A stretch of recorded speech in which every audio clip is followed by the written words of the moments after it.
क्या आपको पता है हमारे घर में जिम्मेदार लड़की सिर्फ मैं ही हूँ, क्योंकि कोई भी काम बिगड़ता है तो उसकी जिम्मेदारी मुझ पे आती है। तूने किया होगा।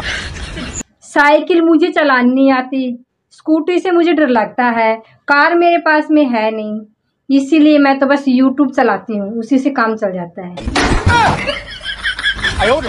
इससे चलाना ही पड़ेगा भाई।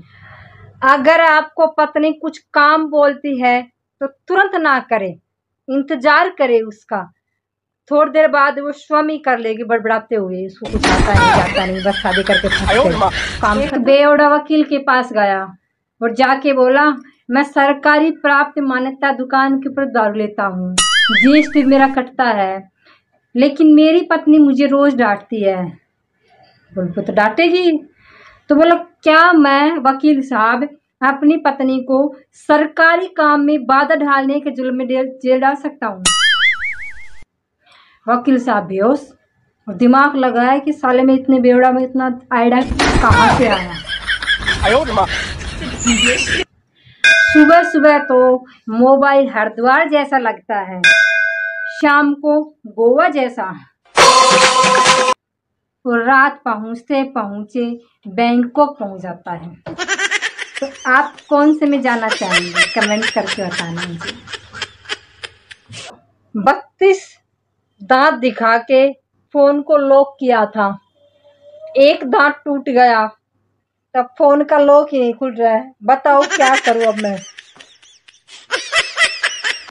कल मेरे हस्बैंड के साथ झगड़ा हो गया। मैं सुबह उठी नहीं, ना बच्चों को तैयार किया, ना नहाई ना धोई, अपने सो रही।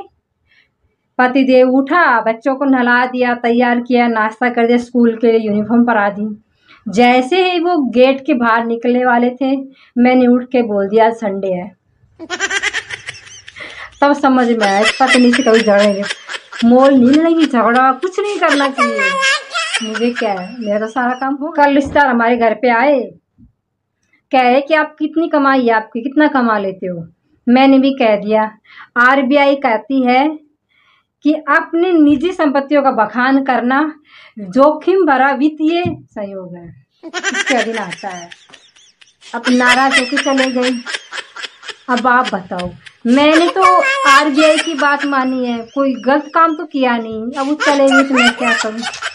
तो सवाल, एक बंदा पिछले 29 मिनट से फोन पे कान लगा के चुपचाप खड़ा, तो मैं उसको 4-5 मिनट तो मैंने देखा, भैया मेरे से रहा नहीं गया। मैंने पूछ ही लिया, भाई साहब आप बात कर भी रहे हैं या बस यूं ही लगा के खड़े हैं? तो कुछ नहीं बोले। मैंने फिर पूछा, उसने कहा, बहन जी कृपा करके चुप रहो, मैं मेरी पत्नी की बातें सुन रहा हूँ। मुझे तो आज तक एक बात समझ में नहीं आई, जो लोग गुस्सा होते हैं वो खाना क्यों नहीं खाते?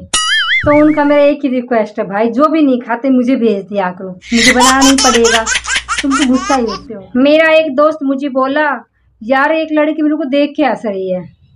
मैंने भी कह दिया, भैया पहले कंफर्म कर ले, वो तुझे देख के हंस रही है या देख के तुझे हंस रही है या हंस के देख रही है। कुछ समझ में आया इस बात का?